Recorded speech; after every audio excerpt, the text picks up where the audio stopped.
একটা শিক্ষক এবং তার মেয়ে এবং তার ছাত্র পেলাম কয়জনকে? তিনজনকে। স্টোরিটা খুবই লেসনফুল একটা স্টোরি, খুবই শিক্ষামূলক একটি ঘটনা। একটি শিক্ষক ছিল, সে নাস্তিক ছিল এবং তার একটা সুন্দরী মেয়ে ছিল, এবং তার যে স্টুডেন্ট সে আস্তিক ছিল, আল্লাহকে বিশ্বাস করত, ধর্মে বিশ্বাস করত। তো এই শিক্ষকের মাথা গরম, সে অলওয়েজ ট্রাই করতো যে তার ছাত্রকে নাস্তিক বানানোর জন্য। কথা বুঝতে পেরেছেন?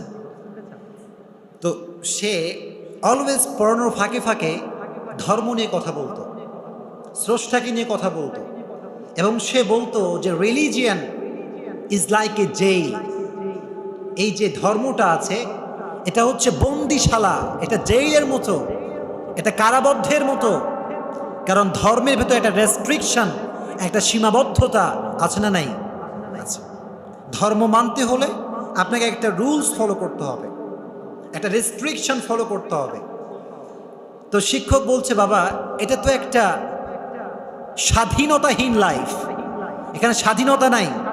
কিন্তু আমি যেটা ফলো করি এটা হচ্ছে নাস্তিকতা, যেখানে কোনো তোমার স্বাধীনতায় কেউ হস্তক্ষেপ করবে।